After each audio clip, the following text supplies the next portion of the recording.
कुछ दिनों पहले दिल्ली से एक साहब का फ़ोन आया था। उनका डेंटिंग पेंटिंग का छोटा सा काम है, लेकिन उन्होंने बच्चों को अपने ठीक पढ़ाया है।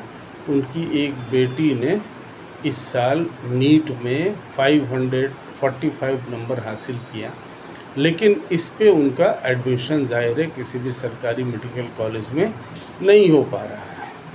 अब उनके पास पैसे हैं नहीं, फ़िक्र है कि बच्ची को कैसे पढ़ाया जाए। ज़ाहिर है बच्ची मेहनती है और गरीब घर में पैदा होकर भी उसने अच्छे नंबर हासिल करके मेडिकल लाइन में जाने का रास्ता अपने लिए बनाया है। तो मैंने उनको बताया था कि देखिए, हम लोगों का सिस्टम ये है कि हम मुस्लिम एजुकेशन ट्रस्ट की तरफ से लोगों को ये एडवाइस और सजेशन देते हैं कि आप लोग गरीबी के बावजूद बच्चों को पढ़ने से मत रोकिए। उनके लिए अल्लाह ताला ने बैंकिंग सिस्टम के ज़रिए निज़ाम बना रखा है। आप लोग बैंक से एजुकेशन लोन लीजिए और बच्चों को पढ़ाइए। पढ़ने के बाद में एजुकेशन लोन वापस करना होता है 5, 10, 15 साल के पीरियड में। धीरे धीरे EMI के ज़रिए तो बच्चा जो मेडिकल लाइन में आ जाता है, चाहे वो MBBS हो, BDS हो, BAMS हो, BUMS हो, वगैरह वगैरह, वो कभी अनएम्प्लॉयड नहीं रहता है, वो कमाता है और धीरे धीरे करके बैंक का लिया हुआ लोन वापस करता है। वो लोन अमाउंट वापस करता है और हम लोग उसके साथ में जो इंटरेस्ट अमाउंट है वो बैंक को दे देते हैं, या लड़के के थ्रू, लड़के को या उसके गार्जियन को दे देते हैं।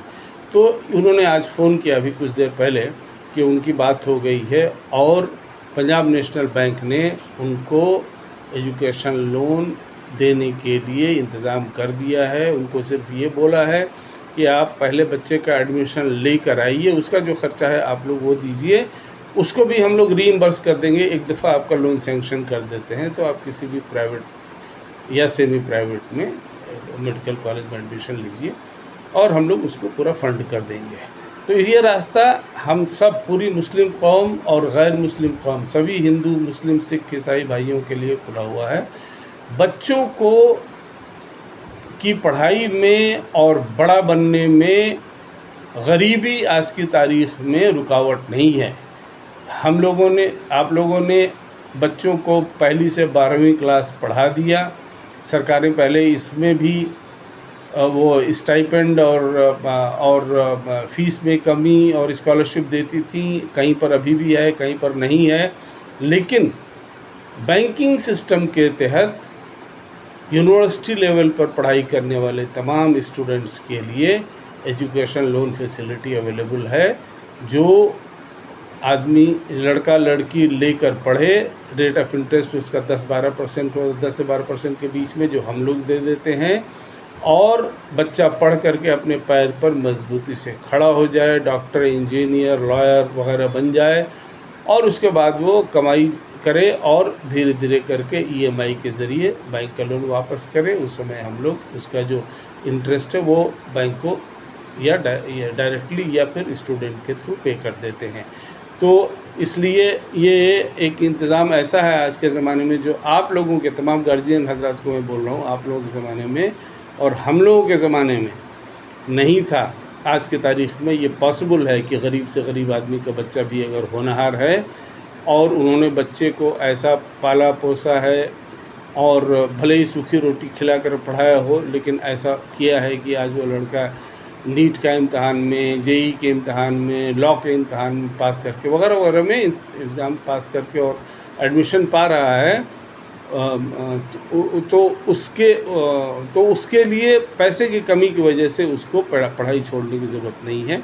मुस्लिम समाज में इसकी जानकारी कम थी। हम तमाम आप हज़रात को ये दावत देते हैं कि आप लोग भी इस चीज़ को और दूसरों तक पहुंचाइए। और जो मुस्लिम समाज में दूसरा एक इशू, कुछ उलझन कुछ लोगों को होती है कि साहब इंटरेस्ट पे पैसा नहीं लेते हैं, तो उसका हम लोगों ने इंतज़ाम कर दिया है कि हम लोग इंटरेस्ट का पैसा दे देंगे। तो आप लोगों के लिए एकदम सब कुछ रास्ता खुला हुआ है।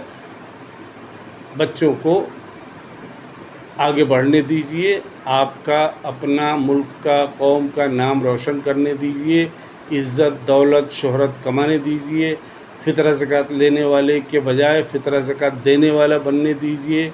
देश के हुकूमत में भागीदारी, साझेदारी, समाज में इज़्ज़त, मुकाम, रुतबा पाने दीजिए। हम लोगों का तो मुस्लिम एजुकेशन ट्रस्ट का तो स्लोगन ही यही है, पढ़ते जाओ, बढ़ते जाओ। इसलिए हम आप लोगों को दावत भी देते हैं कि आप लोग मुस्लिम एजुकेशन ट्रस्ट के साथ जुड़िए।